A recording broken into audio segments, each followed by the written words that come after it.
আবু দাউদের হাদিস 4017 নম্বর হাদিস।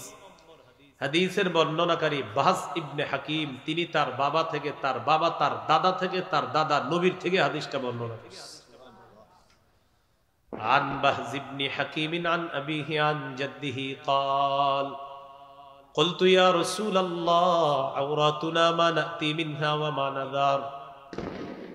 বাহজ ইবনে হাকিম তার পিতা থেকে, তার পিতা তার দাদা থেকে তিনি বলেন, আমি রাসূলুল্লাহ সাল্লাল্লাহু আলাইহি সাল্লামকে জিজ্ঞাসা করলাম, ওগো আল্লাহর নবী, কতটুকু সতর খোলা রাখবো আর কতটুকু সতর ঢেকে রাখতে হবে আপনার কাছে জানতে চাই।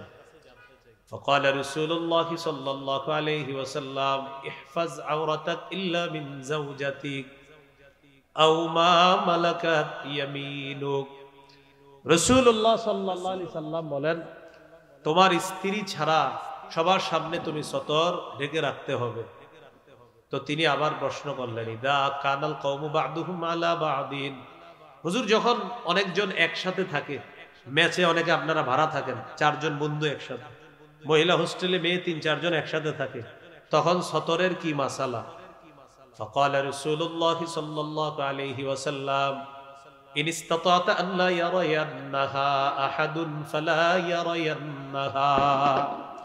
রাসূলুল্লাহ সাল্লাল্লাহু আলাইহি সাল্লাম বলেন, যথাসম্ভব একজন পুরুষ অপর পুরুষের সতর দেখবে না, একজন নারী অপর নারীর সতর দেখবে না।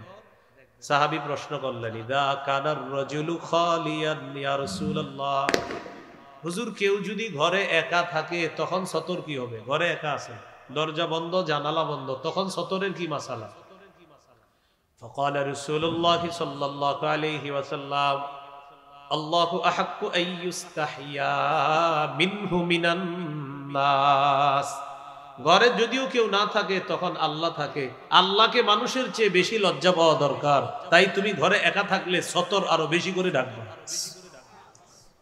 ঘরে একা থাকবেন তখন আল্লাহকে বেশি লজ্জা পেতে হবে, তখন আল্লাহকে বেশি লজ্জা পাইলে তো এই জন্য আমার সতরও ঘরে একা থাকলেও ঢেকে রাখতে হবে। বুঝে আসছে সবার? এটা ওয়াজিব। আরেকটা হলো মুস্তাহাব।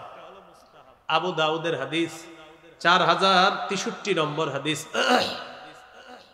এই হাদিসের বর্ণনাকারী আবুল আহওয়াস, তিনি তার পিতা থেকে বর্ণনা করেন, তিনি বলেন, আতাইতুন নবিয়্য সাল্লাল্লাহু আলাইহি ওয়াসাল্লাম ফি সাওবিন দুনিন। আমি একটা নরমাল পোশাক পরে নবীজির কাছে আসলাম, একটা নিম্নমানের পোশাক পরে নবীজির কাছে আসলাম। ফাকাল রাসূলুল্লাহ সাল্লাল্লাহু আলাইহি ওয়াসাল্লাম আলাকা মালুন। নবীজি বললেন, তোমার কি সম্পদ আছে? তো সাহাবী বললেন, জি হুজুর, আমার সম্পদ আছে। নবীজি বললেন, মিন আইয়িল মাল, কোন ধরনের সম্পদ আছে তোমার? তখন তিনি বললেন, কদ আতানি আল্লাহু মিনাল ইবিলি ওয়াল গানামি ওয়াল খাইলি ওয়ার রাকিক। আল্লাহ তাআলা আমাকে উট দিয়েছেন, মেষ দুম্বা দিয়েছেন, ঘোড়া দিয়েছেন, দাস দাসী দিয়েছেন, আলহামদুলিল্লাহ আমার যথেষ্ট সম্পদ আছে। তো নবীজি বললেন, এত সম্পদ আছে তো এরকম নরমাল পোশাক পরলা কেন? তোমার এত সম্পদ, পোশাক এত নরমাল কেন? ইযা আতাকাল্লাহু মালান ফালিরা আতারু নি'মাতিল্লাহি আলাইকা ওয়া কারামাতি। আল্লাহ যখন তোমাকে পোশাক দিয়েছেন, আল্লাহ পছন্দ করেন এই নিয়ামতের নিদর্শন যেন তোমার মধ্যে দেখা যায়।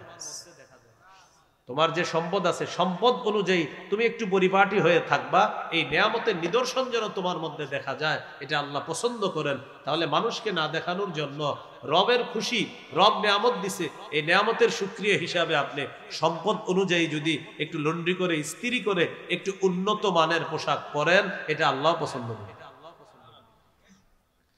এটা হলো মুস্তাহাব। বলেন এটা কি? আবু দাউদের হাদিস 4062 নম্বর হাদিস।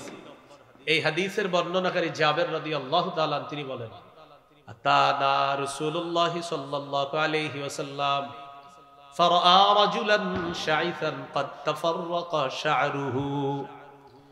রাসূলুল্লাহ সাল্লাল্লাহু আলাইহি সাল্লাম আমাদের কাছে আসলেন, আসার পর এক ব্যক্তির দিকে তাকাইলেন, তাকিয়ে দেখে তার মাথার চুলগুলা এলোমেলো। মাথার চুল কি? এলোমেলো। فقال رسول الله صلى الله عليه وسلم اما يجد هذا ما يسكن به شعرا। নবীজি বললেন, আচ্ছা তার কি কোনো চিরুনি নাই মাথার চুলগুলো আছড়ানোর জন্য? সে কি কোনো চিরুনি পায় না মাথার চুলগুলো আছড়ানোর জন্য?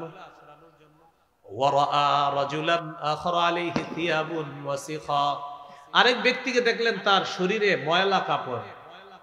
فقال رسول الله صلى الله عليه وسلم أما هذا يجد ماء يغسل به ثوبا। নবীজি বললেন, আচ্ছা সে কি পানি পায় না কাপড়গুলা ধোয়ার জন্য? তাহলে চুল এলোমেলো, বললেন চিরুনি নেই আশ্রানোর জন্য। এরপরে দেখলেন কাপড় ময়লা, নবীজি বললেন সে কি পানি পায় না এই কাপড় ধৌত করার জন্য? এই কথা বলার পর এখান থেকে আমরা বুঝে আসতেছে হাদিস থেকে, একটু পরিপাটি হয়ে থাকা, চুলগুলা আপনার একটু আছড়ায়া তেল দেওয়া, এটা ইসলাম নিষেধ করে না, এটা উৎসাহিত করে। তাহলে বলেন, যা 2 বছর গোসল করে না, 1 বছর গোসল না করে চুলগুলা জটলা বানায় আর বিভিন্ন মাজারে ঘুরে আর চুলগুলা ভয়ঙ্কর এক স্টাইল ধারণ করে, লাল কাপড় অথবা সালা পরে আর দাবি করে পীর, তার মুরিদও জমে যায়, নিঃসন্দেহে এটা ভণ্ডামি ছাড়া আর কিছু না। আবার সালা পরার পর তার মুরিদ হয়, কেন? আমার কথা হলো মুরিদ তো অনেক হয়েছে। এখন বলেন 1 লাখ মুরিদ যদি 1 টাকা করে চাঁদা উঠায়, কত হয়? তো তার সামনে আপেল আনে, কমলা, আঙ্গুর সবকিছু আনে, কিন্তু 1 সেট জামা কেউ হাদিয়া আনে না। কেন? হ্যাঁ, বুঝলাম প্রথমে উনি গরিব ছিলেন, তো পীর সাহেবের এখন তো মুরিদ আছে, মুরিদরা কি দেখে না আমাদের পীর সাহেবের জামা নেই, একটা জামা হাদিয়া দিই? আপেল দেয়, কমলা দেয়, আঙ্গুর দেয়, সব দেয়, কিন্তু জামাটা হাদিয়া দেয় না। কেন? কারণ পীর এবং মুরিদ উভয় দল জানে যে আমার এই ভণ্ডামির ইনভেস্ট হলো আমার এই পোশাক, এই পোশাক এটা হলো আমার ইনভেস্ট, কারণ আমার ইনভেস্ট এটা হলো এই সালা আর চুলগুলা জটলা রাখা, আমার পীরগিরি ঠিকই তো আছে এটার উপরে, তো এই জন্য এটা খুলবে না। এমনি আপনার আপেল, কমলা, আঙ্গুর সব খায়, খিচুড়ি খায়, বিরিয়ানি খায়, কিন্তু জামা পরিবর্তন করে না। তাহলে ইসলাম কি এগুলা বলছে? বলেন না। ইবনে মাজার হাদিস 1056 নম্বর হাদিস। জুমার নামাজের দিন রাসূল সাল্লাল্লাহু আলাইহি সাল্লাম বয়ান করতেছে, আন্নান নবী সাল্লাল্লাহু আলাইহি ওয়াসাল্লাম খাতাবান নাস ইয়াউমাল জুমুআ। জুমার দিন নবীজি বয়ান করতেছে, ফারা আলাইহিম থিয়াবান নিমান। তাকায়া দেখে কিছু সাহাবীর শরীরে আপনার কাজের পোশাক, যে পোশাক পরে কাজ করে ওই পোশাক পরে তারা জুমার নামাজে আসছে।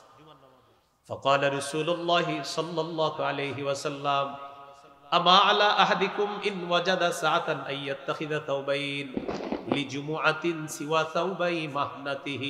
শোনো, তোমাদের যাদের সামর্থ্য আছে তারা কাজের পোশাকের পরিবর্তে জুমার সালাতের জন্য আলাদা 2 জোড়া পোশাক সংগ্রহ করে রাখবা। জুমার নামাজের দিন ওই 2 জোড়া পোশাক পরে তোমরা জুমার সালাতে আসবা।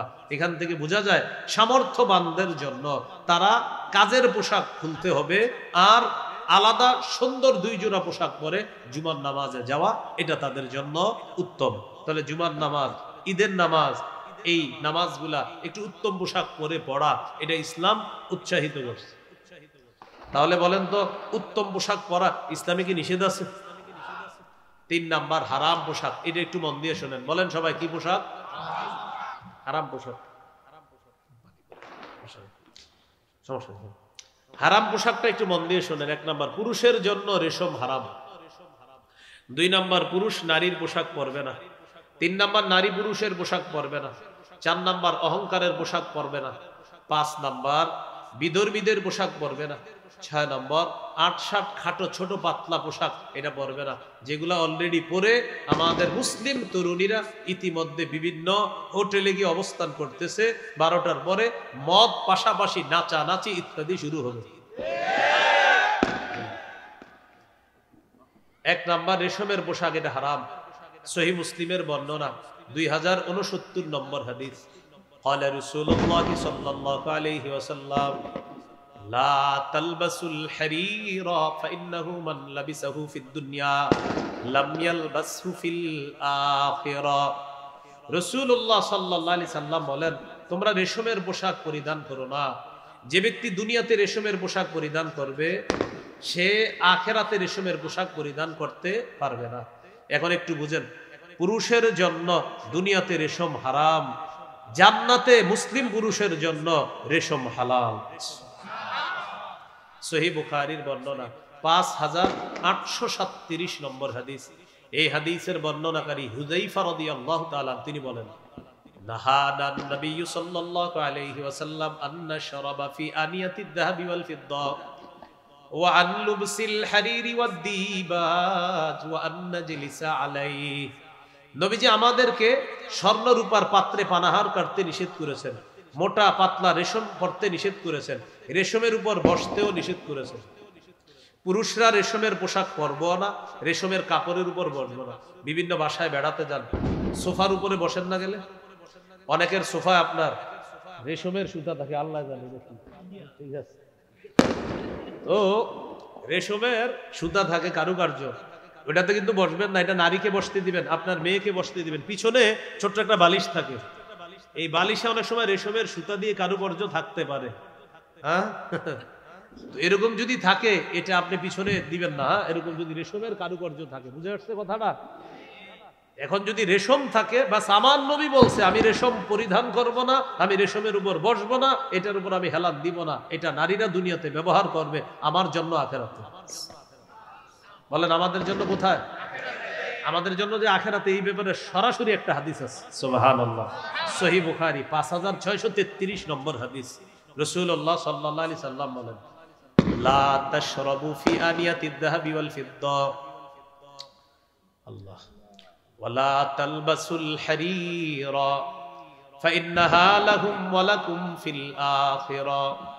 রাসূলুল্লাহ সাল্লাল্লাহু আলাইহি সাল্লাম বলেন, তোমরা স্বর্ণ রূপার পাত্রে পানাহার করবা না, তোমরা রেশমের পোশাক করবা না।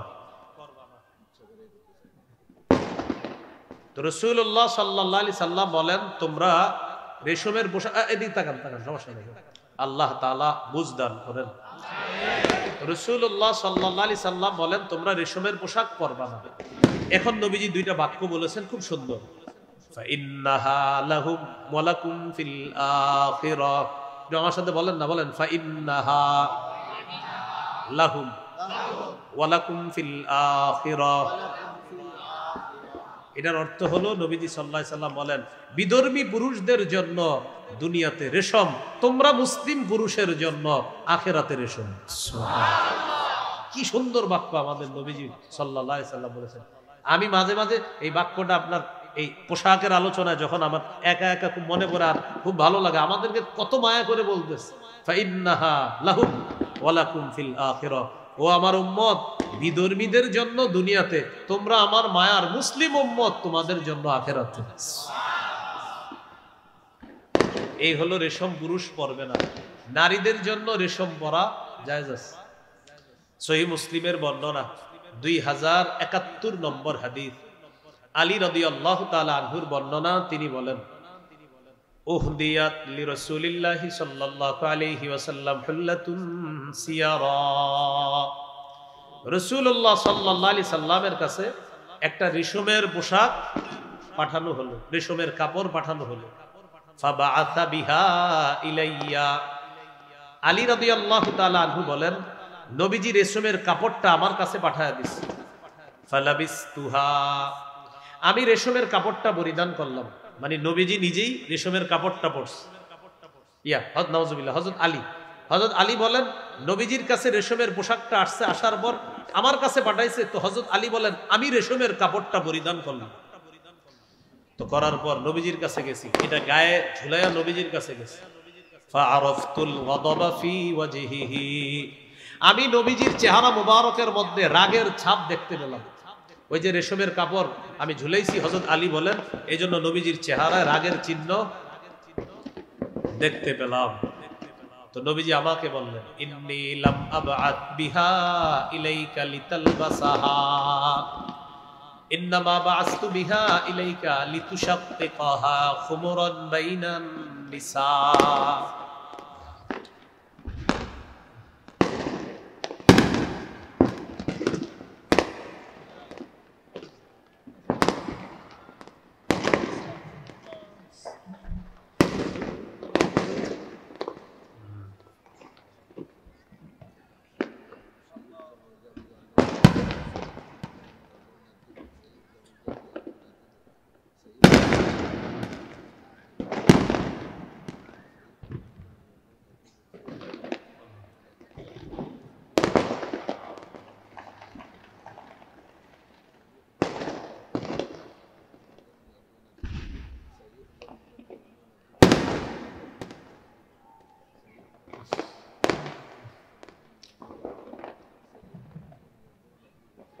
তো রাসূলুল্লাহ সাল্লাল্লাহু আলাইহি সাল্লাম হযরত আলী রাদিয়াল্লাহু তাআলা আনহুকে বললেন, আমি রেশমের পোশাক, রেশমের কাপড় তোমাকে পরিধান করার জন্য পাঠাইনি, আমি তোমার কাছে এটা পাঠিয়েছি লিতুশাক্কিকহা খুমরান বাইনান নিসা,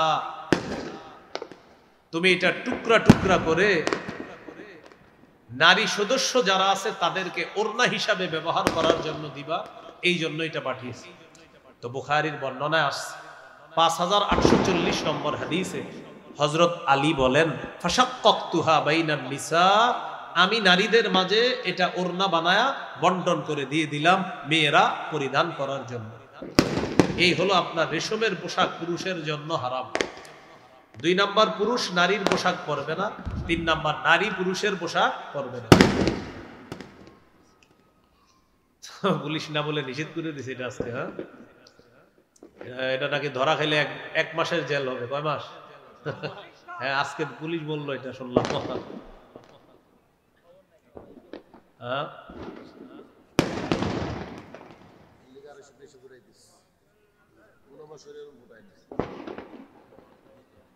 এক তাগুত ছেড়ে আরেক তাগুত ধরলে পরিণতি এটাই হবে। এক তাগুত ছেড়ে আরেক তাগুত ধরা, বৃষ্টি থেকে বাঁচার জন্য ঝর্ণার নিচে দাঁড়ানো। এজন্য আমরা তাগুত থেকে এখনো মুক্ত হতে পারিনি। খেলাফত ব্যবস্থা ছাড়া মুসলিম জাতির ভাগ্যের পরিবর্তন হতে পারে না। ওইদিকে মুসলিম জাতি এগিয়ে যেতে হবে। মুসলিম জাতি ওই দিকেই এগিয়ে যেতে হবে। তো লানা রাসূলুল্লাহ সাল্লাল্লাহু আলাইহি সাল্লাম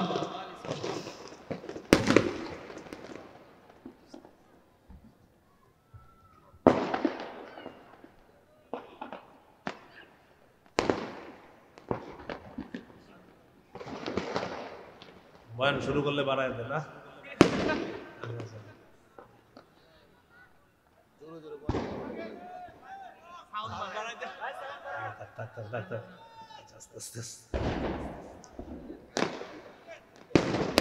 ভাই যারা ফুটাইতেছেন হইছে, আমরা বুঝতেছি আপনারা পারতেছেন, এখন থামেন। হ্যাঁ হ্যাঁ, এখানে এক ভাই ফুটাইতেছে এইখানেই পাশে, কোথায় জানি কারা ফুটাই।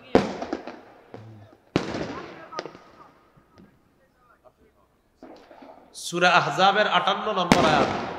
যারা আপনারা আতশবাজি ফুটাচ্ছেন, এখনই কোরআনের অনুবাদ দেখে নেন। সূরা আহজাব 58 নম্বর আয়াত। সূরা আহজাব 58, সূরা আহজাব 58। পাপের বোঝা বহন করে কবরে যেতে হবে। সূরা আহজাব 58। এখনই যারা আতশবাজি ফুটাচ্ছেন, এখনই কোরআনের বাংলা অনুবাদ থাকলে দেখেন। সূরা আহজাবের 58 নম্বর আয়াতের অনুবাদটা এখনই দেখে নিতে পারেন। কোন সূরা, কত নম্বর আয়াত? যারা আতশবাজি ফুটাচ্ছেন, এখনই ঘরে বাংলা অনুবাদ থাকলে অনুবাদটা পড়েন, পড়ার পর সিদ্ধান্ত নেন ফুটাবেন কিনা। সূরা আহজাবের 58 নম্বর আয়াত। সূরা আহজাবের 58 নম্বর আয়াতে আল্লাহ আলোচনা আসতো। আমার আজকে যে আলোচনা করতেছি ওইটাতে চলে আসতো, এরা আগেই শুরু করে দিচ্ছে। হ্যাঁ হ্যাঁ, ইহুদি খ্রিস্টানদেরকে অভিভাবক বানানোর যে ক্ষতিগুলা, 2টা ক্ষতি হইল। তো দ্বিতীয় ক্ষতিটা ছিল পোশাক। তো পোশাকের ক্ষেত্রে একটা হারাম পোশাক আলোচনা করতেছিলাম। পুরুষ নারীর পোশাক পরবে না, নারী পুরুষের পোশাক পরবে না। লানা রাসূলুল্লাহ সাল্লাল্লাহু আলাইহি ওয়াসাল্লাম আর-রাজুলা ইয়ালবাসু লিবসাতাল মারআ ওয়াল মারআতু তালবাসু লিবসাতার রাজুল। যেই পুরুষ নারীর পোশাক পরে আর যেই নারী পুরুষের পোশাক পরে, তার উপর আল্লাহ রসুল অভিশাপ করেন। আল্লাহ রসুল তার উপর অভিশাপ। গায়ে হলুদ অনুষ্ঠানে ছেলেরা দেখবেন এক কালারের ড্রেস পরে, 5 জন 6 জন 10 বন্ধু 20 বন্ধু একই কালারের ড্রেস বানায়। ওই ড্রেস বানিয়ে তারা কি করে, একটা ওড়না বানায়, এই ওড়নাটা পা পর্যন্ত ঝুলায় রাখে। পিছন দিয়ে গিয়ে বলবেন, আসসালামু আলাইকুম খাদিজা আপা, কেমন আছেন? পুরুষ আপনি জানেন, তারপরে বলবেন যে ভাই, বলবেন যে আপনাকে বলবে আমি তো পুরুষ, তুমি আমারে খাদিজা বলবেন না, আপনি ওড়না পেঁচাইছেন তো এই জন্য আমি ভাবলাম। কিছু ছেলে কানে ছিদ্র করে, কানে ধুল পরে, এটাও স্পষ্ট নিষেধ। এটাও কি স্পষ্ট নিষেধ?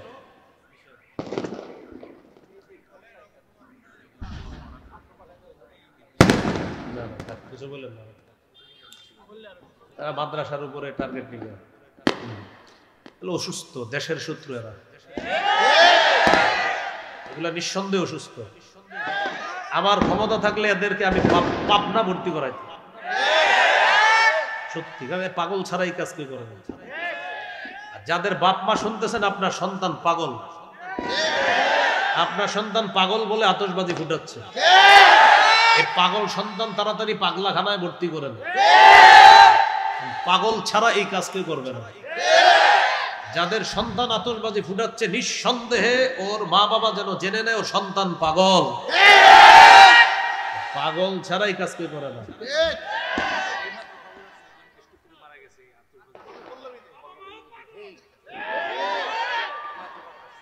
পল্লবীতে একজন স্ট্রোক করে মারা গেছে আতশবাজির আওয়াজে, এই মাত্র খবর আসছে।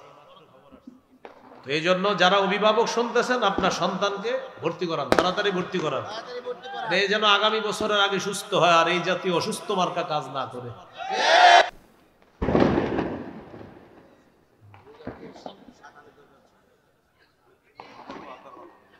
রাসূলুল্লাহ সাল্লাল্লাহু আলাইহি ওয়াসাল্লাম বলেন 4 নাম্বার, শুহরতের পোশাক, প্রসিদ্ধির পোশাক, খ্যাতির পোশাক, এই পোশাক যারা পরিধান করবে, নবীজি বলেন মান লাবিসা সাওবা শুহরাতিন আলবাসাহুল্লাহু ইয়াউমাল কিয়ামাতি সাওবা মাদাল্লাহ, যে ব্যক্তি খ্যাতির পোশাক পরিধান করে আল্লাহ কিয়ামতের ময়দানে তাকে লাঞ্ছনার পোশাক পরায়া দিবে, নাউজুবিল্লাহ। 5 নাম্বার, বিদর্মীদের পোশাক।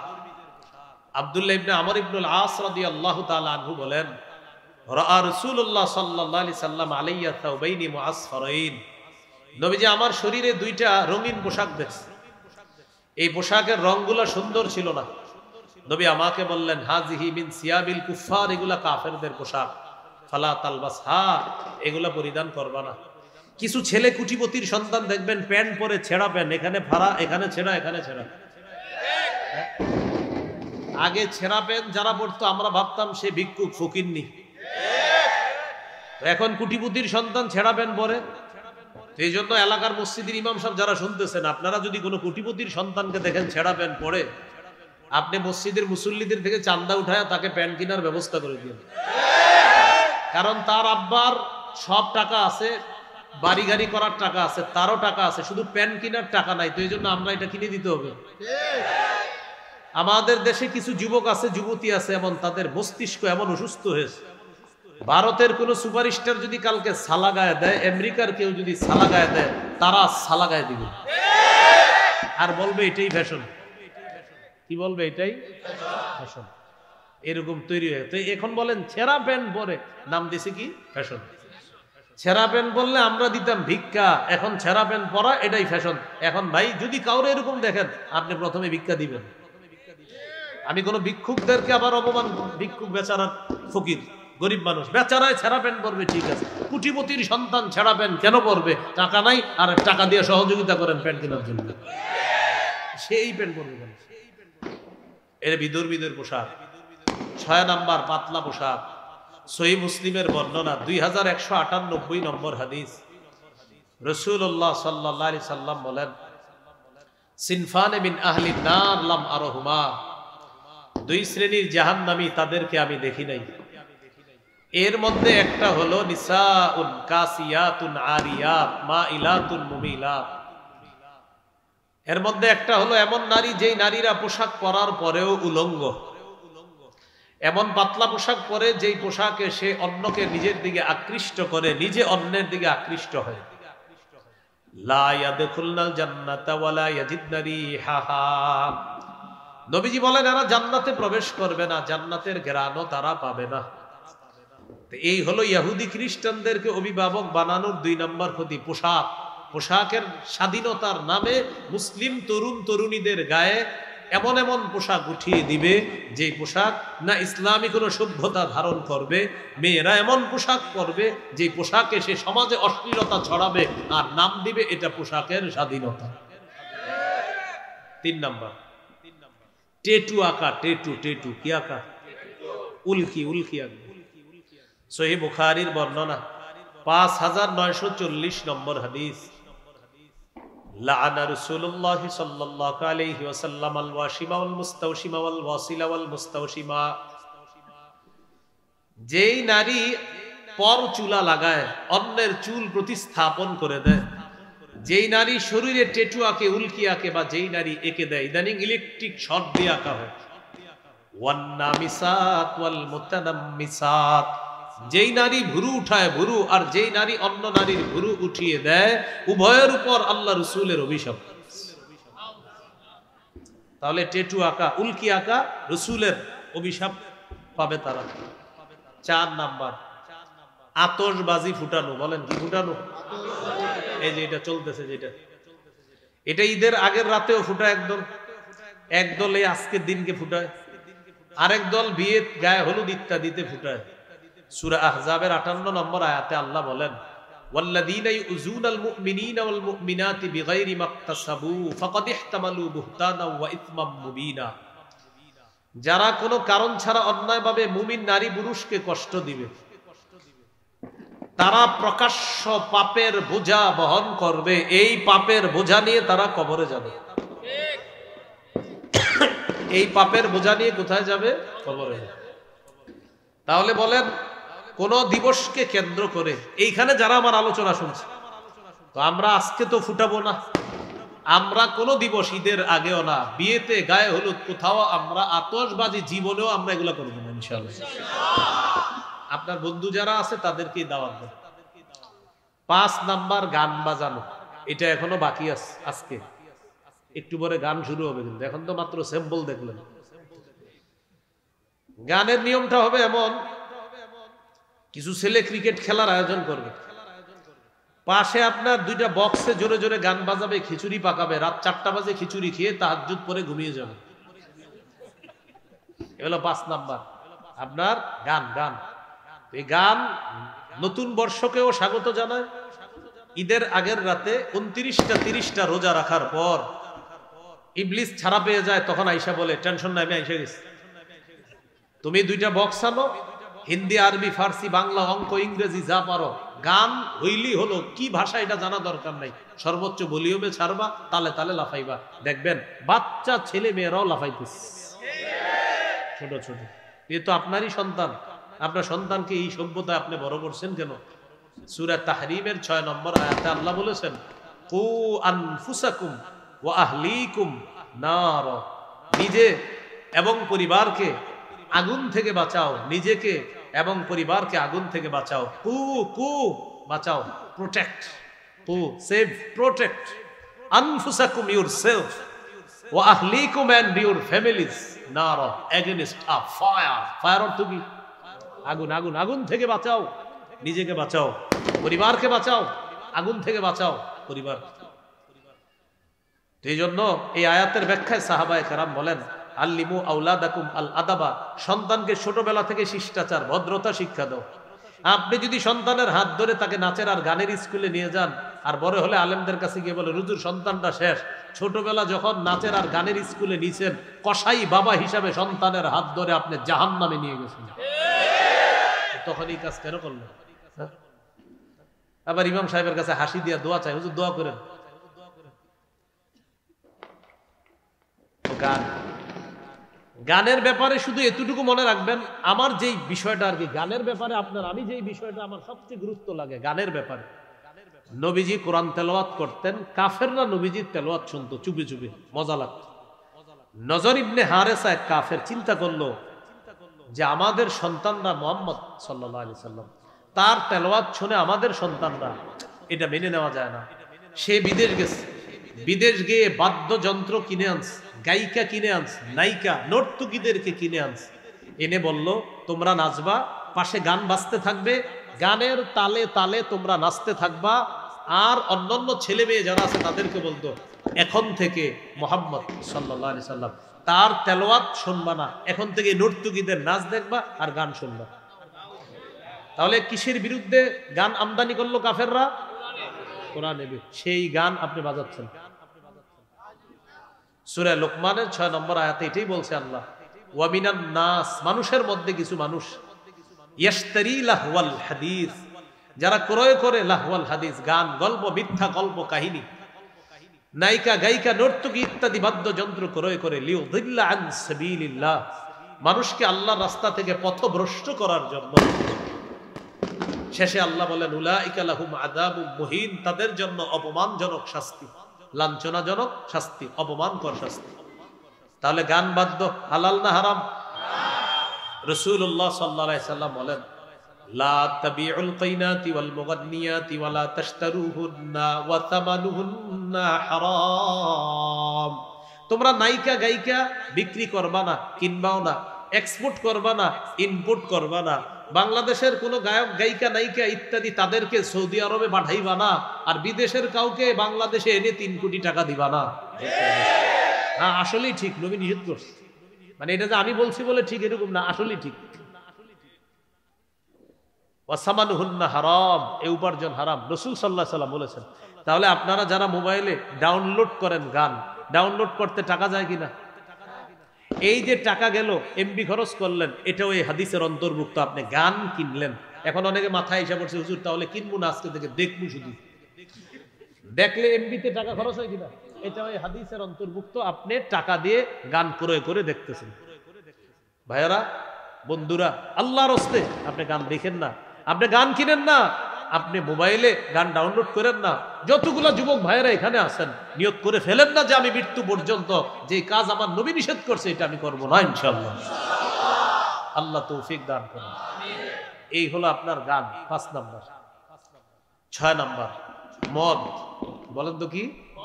মদের জয় জয়কর অবস্থা চলছে। আগামীকাল অনেক পত্রিকায় আপনার লিখতে পারে 2 দিনের মধ্যে যে মদ কি পরিমাণ ব্যবসা হয়েছে এই বছর, এটা নিয়ে লেখালেখিও আসতে পারে, এবং এটা আপনার গর্বের সাথে লিখবে। আমাদের দেশে জানি কত ভাগ মুসলমান? হ্যাঁ, এই দেশে এইভাবে হেসে হেসে বলবে এই পরিমাণ মদ বিক্রি হয়েছে। কি সুন্দর গর্বের পরিচয়। হজ উমরা যারা যান, গিয়ে দেখবেন মাঝে মাঝে এমন কিছু কিছু জায়গায় বসাবে, বাম পাশে তাকাইলে দেখবেন মদের বার। এই বাংলাদেশ এয়ারপোর্টে কয় পার্সেন্ট মুসলমানের দেশ জানি? এদেশের এয়ারপোর্টে কিসের বার? সূরা মাইদার 90-91 নম্বর আয়াতে আল্লাহ বলেন ইয়া আইয়ুহাল্লাযীনা আমানু ইন্নামাল খামরু ওয়াল মাইসিরু ওয়াল আনসাবু ওয়াল আজলামু রিজসুম মিন আমালিশ শাইতান। হে ঈমানদারগণ, বলেন আমার সাথে, মদ, জুয়া, মূর্তি, ভাগ্য নির্ণয়ক স্বর, সাপ দিয়ে ভাগ্য গণনা করা, ময়না পাখি, টিয়া পাখি, হাতের রেখা ইত্যাদি দেখে ভাগ্য গণনা করা, বলেন নাপাক। তাহলে বিভিন্ন রাস্তার মোড়ে দেখবেন আছে যে ভারত থেকে 6 বারের পুরস্কার প্রাপ্ত জ্যোতিষী, ওখানে গিয়ে আপনি হাতের রেখা দেখাইতেছেন। রাসূলুল্লাহ সাল্লাল্লাহু আলাইহি সাল্লাম বলেন মান আতা আররাফান আও কাহিনান ফাসাদদাকাহু বিমা ইয়াকুল, কেউ যদি গণকের কাছে যায় আর তার কথা বিশ্বাস করে, ফাকাদ কাফারা বিমা উনজিলা আলা মুহাম্মাদিন সাল্লাল্লাহু আলাইহি সাল্লাম, মুহাম্মদ সাল্লাল্লাহু আলাইহি সাল্লামের উপর যা নাজিল করা হয়েছে সে সবকিছু অস্বীকার করলো। গণকের কথা বিশ্বাস করলো মানে আমি নবীর গোটা দিনটাকে সে অস্বীকার করলো। হাত দেখে এমনি দেখবেন হাতে একটু দাগ থাকে, তো কিছু মানুষ কাজ করে না, তাদের দাগটা একটু বেশি থাকে। তো দাগ দেন, আপনার দাগ এত বেশি কেন? আচ্ছা ঠিক আছে, কি সমস্যা? ওহো, 3002 টাকা লাগবে। বেশি মেজর প্রবলেম না, হালকা প্রবলেম আছে? এটা উদ্ভট টাইপের একটা অঙ্ক বলবে 3002। আপনি মনে করবেন ভাই রে হইতেও পারে, তাই 3002 বলবে কেন? তখন আপনি আগ্রহী হন না, কি বলেন? এগুলা কি বিশ্বাস করা যাবে? তাহলে আজকে থেকে রাশি ফল পড়বেন না। পেপারে আসে না কি ফল, এগুলো পড়া যাবে না। তাহলে মদ, বলেন নাপাক, মদ, জুয়া। হ্যাঁ, এখন আপনারা শোনেন, যারা অনেক ভাইয়ারা আপনারা জুয়া খেলেন মোবাইলে, এই ওভারে 10 রান হবে, এই ওভারে 5 হবে, এই বলে 6 হবে, এই বলে 4 হবে, এই বলে 11 রানের বেশি দিবে না বলার, এই বলে ব্যাটসম্যান 15-র উপরে নিবে। এই যে জুয়া খেলেন, গ্রামগঞ্জে হয় চা স্টলের সামনে দাঁড়ায় নগদ, আর শহরেরটা হয় মোবাইলে অ্যাপসের মাধ্যমে। হারাম। এটা কি জুয়া? কি হারাম? জুয়া হারাম। এই হারাম। হ্যাঁ হ্যাঁ জি, অনেক বন্ধু আছে আপনাদের, তারা হয়তো এই জুয়া খেলতেছে, তাকে আপনি নিষেধ করেন যে এই জুয়া হারাম, তুমি এখানে ইনভেস্ট করবা না। হাজার হাজার টাকা এখানে ইনভেস্ট করছে ছেলেরা এই অ্যাপসে, এটা হারাম। তাহলে বলেন মদ নাপাক, বলেন মদ, জুয়া, মূর্তি, ভাগ্য গণনার ইত্যাদি বিষয়গুলা আল্লাহ তাআলা বলেন ফাজতানিবুহু, তোমরা বেঁচে থাকো, লাআল্লাকুম তুফলিহুন, যাতে তোমরা সফলকাম হও। এবার একটা দৃশ্য দেখেন, গান, নাচানাচি, মদ, একদিক দিয়ে নাচানাচি হবে, আরেক দিক দিয়ে গান হবে, আরেক দিক দিয়ে মদ চলবে, ঠিক না? আমাদের নবী অবিকল তিনটা কথা এক হাদিসে বলেছেন। সুবহানাল্লাহ। দেখছেন সুবহানাল্লাহ কেন বললাম? যে আমাদের নবী 1500 বছর আগে আল্লাহ প্রদত্ত কথাগুলা কি সুন্দর করে জবান দিয়ে বলে গেলেন, আর অবিকল একসাথে মিলে গেছে। ইবনে মাজার 4020 নম্বর হাদিস, রাসূলুল্লাহ সাল্লাল্লাহু আলাইহি সাল্লাম বলেন, লা ইয়াশরাবান্না নাসুম মিন উম্মতি আল খামরা ইউসাম্মুনাহা বিগাইরি ইসমিহা। আমার উম্মতের একদল মদ পান করবে, নামটা পাল্টায় দিবে মদের, মানে মদের নাম মদ দিবে না, বিয়ার, মাস্তুদ, কানাডা ড্রাই, শ্যাম্পেন, ইয়াবা, বাবা, গাজা, হিরোইন, আফিম, ডাইল ইত্যাদি, ভ্যান, গাড়ি, চা স্টলের চিপা চুপায় দাঁড়ায় ইত্যাদি। নবীজি বলেন আমার উম্মতের একদল মদ পান করবে, মদের নামটা দিবে তারা পাল্টাবে। এরপরে কি বলে দেখেন, ইউজাফু আলা রুসিহিম বিল কাইনাতি ওয়াল মুগান্নিয়াত, তাদের মাথার উপরে নর্তুকিরা নাচানাচি করবে আর গান বাজাইতে থাকবে, অন্য দিক দিয়ে গানের তালে তালে তারা মদ পান করতে থাকবে। নবী বলছে এরকম হবে, আপনারা বলেন হবে না অলরেডি শুরু হয়েছে? আল্লাহ আমাদেরকে হেফাজত করেন। এ হলো 6 নম্বর ক্ষতি। মনে আছে কিসের ক্ষতি? ইহুদি খ্রিস্টানদেরকে অভিভাবক বানানোর ক্ষতি। 7 নম্বর ক্ষতি, জিনাকে হালাল মনে করা। কাকে? আপনারা শহরের মানুষ অনেকে শোনেন মন দিয়ে, ইদানিং একজনে বলা বলি করতেছে যে আমি আর অমুকে আমরা দুইজন একই ছাদের নিচে লিভ টুগেদার সম্পর্কে ছিলাম। লিভ টুগেদার মানে হলো একই ছাদের নিচে স্বামী স্ত্রীর মতো থাকবে, কিন্তু স্বামী স্ত্রী না, স্বামী স্ত্রী না। আবার বলতেছে আমরা যে দুইজন একই ছাদের নিচে ছিলাম, বিবাহ বহির্ভূত সম্পর্ক করেছি, আমাদের মা বাবাও সমর্থন দিয়েছে।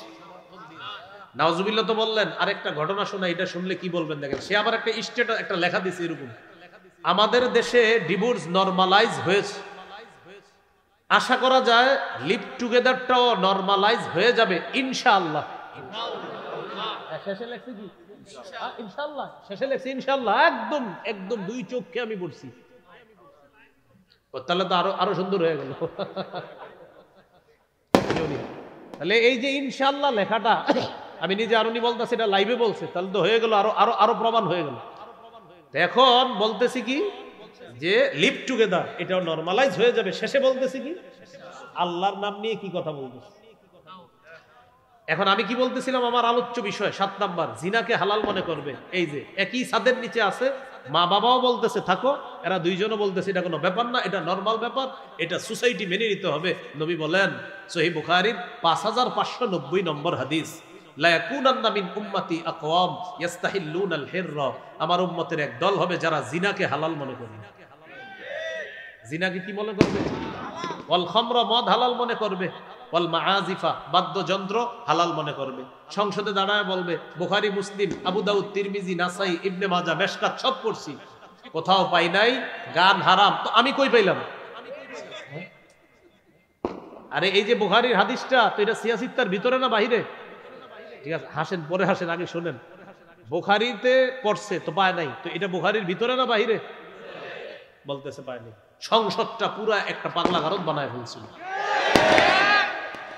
এই জন্য আল্লাহর কাছে দোয়া করবেন, আল্লাহ আমাদের দেশে একজন পুরুষ শাসক দেন। কি শাসক? আরেকটা দোয়া করবেন, বলেন আল্লাহ কিয়ামতের আগে আমাদের দেশে আর কোন নারী প্রধান চাই না। কি চাই না? সবাই বলেন কেন? আরো জোরে বলেন, আরেকটু জোরে বলেন, তোমার আওয়াজের চেয়ে জোরে বলেন। এতক্ষণ বললেন না, ওদেরকে থামানোর দরকার ছিল। নবীজি জবাব দিয়েছেন, রাসূলুল্লাহ সাল্লাল্লাহু আলাইহি সাল্লাম বলেন, লা ইউফলিহা কওমুন ওয়াল্লাহু আমরাহুম ইমরাআ, ওই জাতি কিছুতেই সফল হবে না যেই জাতি তাদের নেতৃত্বে কোনো নারী বসায় দেয়।